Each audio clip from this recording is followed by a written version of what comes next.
Hello and welcome. I'm Ciara Conlon, and this is the High Vibration Reset, the podcast for high achieving women who want to step into their next level of success without any burnout, overthinking, or ever feeling undervalued. So, welcome to the very first episode of the High Vibration Reset. I've been talking and thinking about doing a podcast for many years, but for once in my life, I listened to my intuition and I slowed down and waited for it to flow. So I'm very, very excited to share with you what I hope is going to be a real shift that you need to help you to raise your vibration and for you to step into your next level of success, if that's what you want, or to align you into experiencing more flow in your life. So, in this podcast, I'm going to be sharing with you my experiences of working with high achieving women for many years.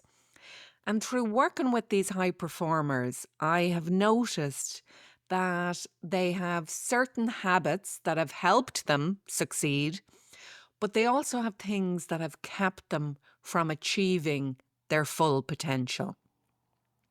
Things that have kept them stuck in a more low vibrational energy rather than in a state of high vibration and flow. So, in this podcast, I'm going to be discussing these blocks and barriers to true success. And more importantly, giving you tips on how you can step away from low vibration, from this low vibration habits, vibration energy, low vibrational thinking, and into high vibration and, of course, flow. So each episode of this podcast can be digested individually.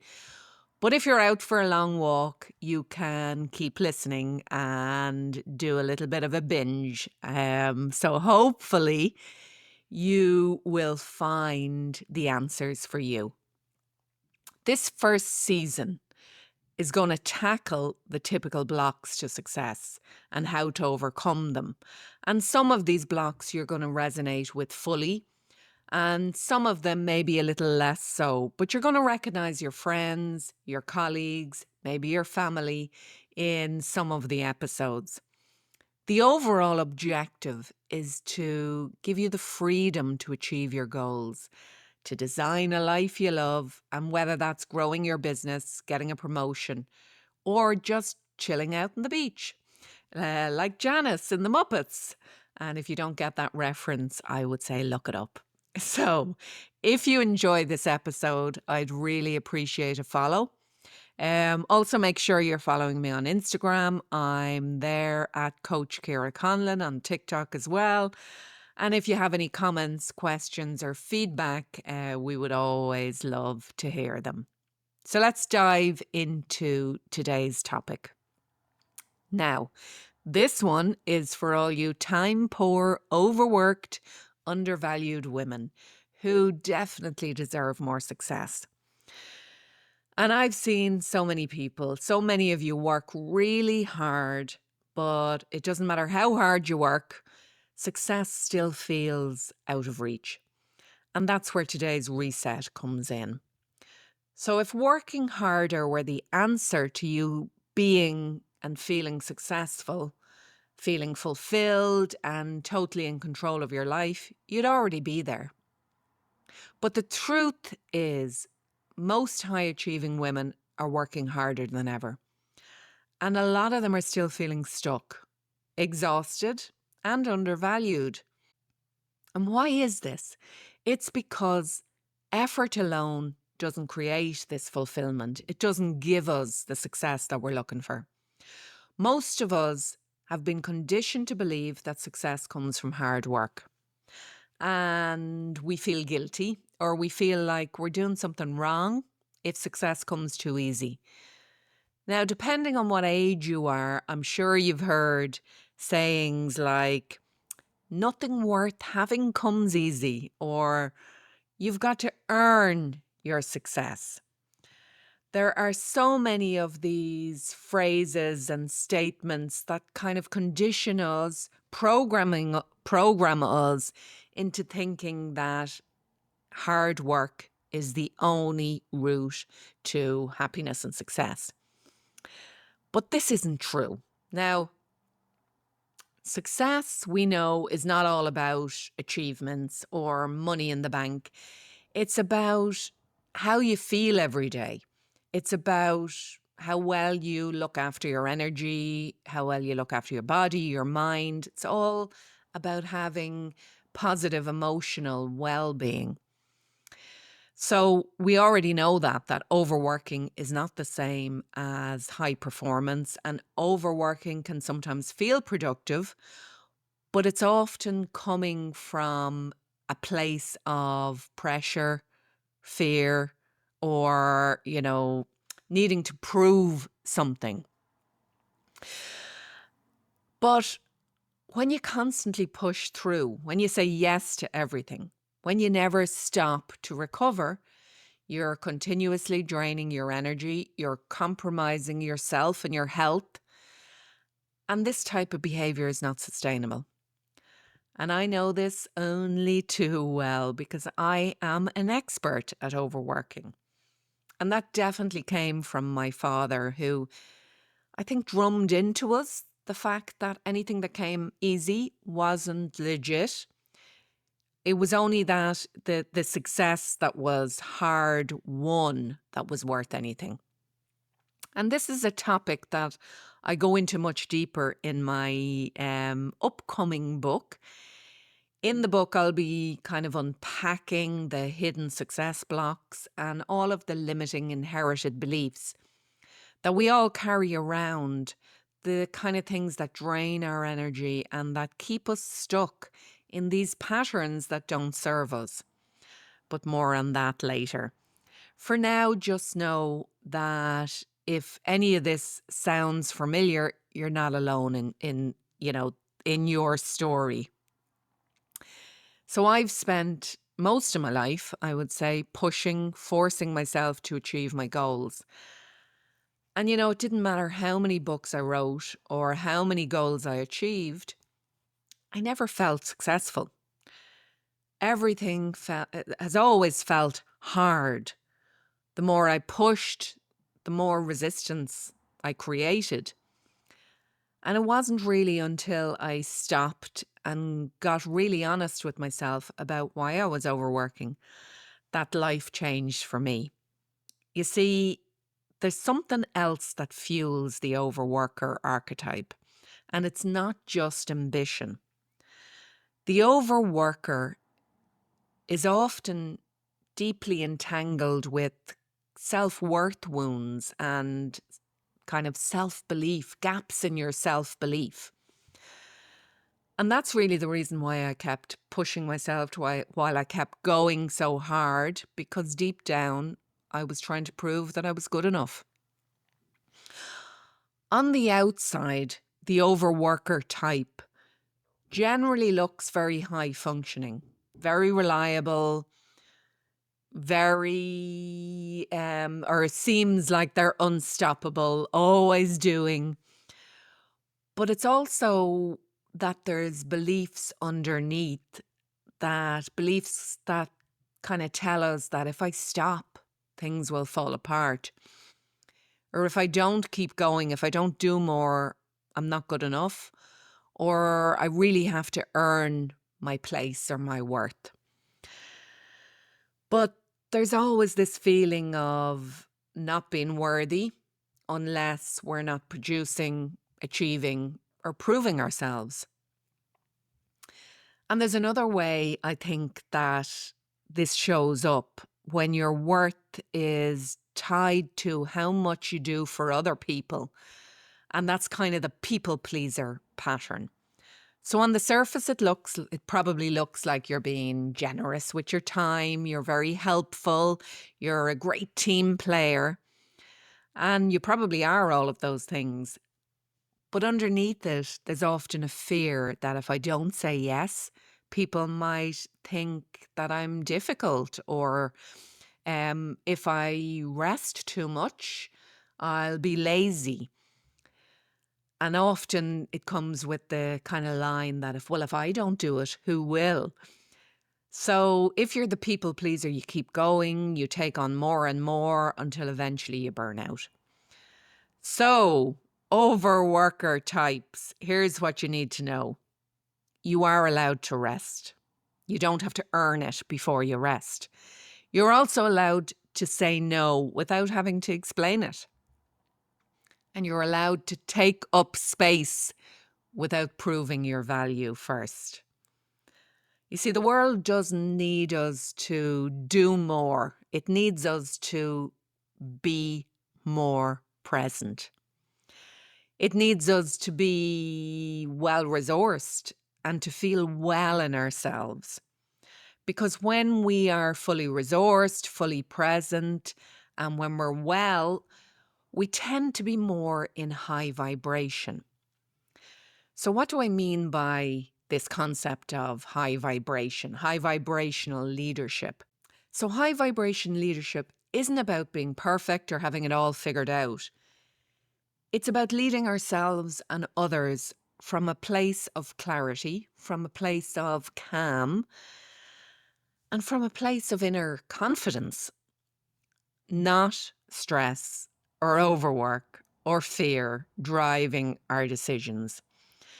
So high vibration, or being in high vibration, it's the decision to take care of yourself and your energy before you take care of your to-do list.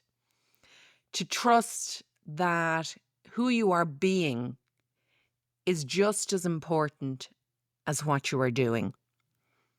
And in a world a world that's constantly moving, it's so uncertain, global uncertainty. But now everybody seems to have the skills and knowledge to do the job, and AI is making it so much easier for anyone to do any role. So your energy is your edge.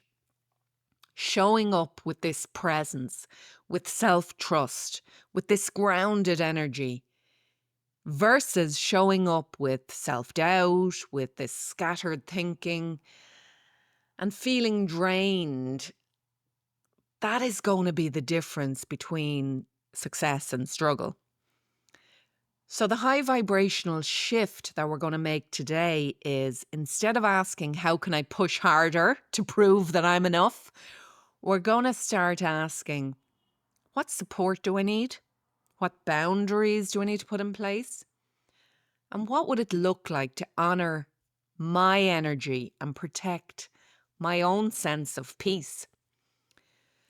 So we know already that more effort doesn't always equal more results, because productivity without wellness is putting us in survival mode. And I've seen many, many high achieving women tie their self-worth to their productivity. And this has to stop. The busier you think you are, the more valuable you think you are. Well, that's not true. And you're very clear about that now. Just because you're doing a lot of work doesn't mean you're achieving a lot. And I'm sure you've had that experience where you spend an entire day working and you look back at the end of the day and you ask yourself, what did I actually get done? So this is what we called misaligned productivity, the busyness, the overdoing. And this is what often keeps us stuck. We're stuck doing the wrong work. We're stuck procrastinating on the work that's actually going to help us to move forward. So the first step to breaking this cycle is the awareness. It's realizing that, yeah, this is me. And then we need to get clear. So when you have your goals clear, you can identify much more easily what your priorities are. And when you have your priorities clear, it's easier to notice when you are busy being busy instead of being busy on the right things. So at the end of each day, I'm going to suggest that you reflect and ask yourself, were the tasks I completed today moving me closer to the life I want? or just helping me get through the day. So I want you to really become aware of how you're spending your time. The other thing is noticing that the type of work that you're doing. So in a work context, when I'm working with women in leadership, I always tell them to focus their energy and attention on the high impact tasks, the things that really move the dial, the things that are going to get you noticed. Because too many women try to get it all done. They like to answer every email, tick every task. And this approach is, while yes, all that work needs to be done, we need to focus first on the top priorities, the big rocks. And these are the things that really make a difference to your performance, but also to your visibility. So at the end of each day, we reflect, but also at the end of each week, you want to really spend some time checking in with yourself. What went well? What didn't go so well? And this weekly review is a practice that we do each week in the Life Flow community, because not only does it keep you focused and on track, it also helps you to quickly spot what's draining you. So you can quickly shift it. You can reset and refocus on the things that really matter. So the weekly review helps us to to reset our focus and energy and create more space for recovery. We remove the tasks that drain us so that we can show up and be at our best. So if any of that sounds like something you might need, you'll find the details of the Life Flow community below. But for you this week, instead of focusing on what you can do more of, why not start focusing on what you can let go of? So as soon as you finish listening to this episode, take a look at your to-do list and ask yourself, is there one thing that I could let go of? Is there something on your to-do list that's been keeping you busy, but isn't really moving you forward? And if you can't find anything on your to-do list, can you look at your life overall? What can you stop doing? Focus your energy on rest and recovery and the kind of work that supports your well-being. Because when you start to remove the noise and the pressure, you allow yourself to reset your nervous system and to create more space for that clarity that we all crave. It creates more space for calm and this calm confidence that we all want. And if you haven't already done so, make sure you take the high vibration reset quiz, because that will help you identify your archetype and your biggest success block. And also, of course, if you want that real momentum and accountability to do this, come join us in the Life Flow community. Now, this episode was just the first step in resetting your actions and mindset for high vibration and success. In the next episode, we'll talk about how to stop overthinking and trusting yourself. Because the fastest way to slow down your success is to second guess every move you make. So if you've ever felt stuck in analysis paralysis, make sure you don't miss episode 2. And I'll thank you for being here with me, and I hope to see you in the next episode.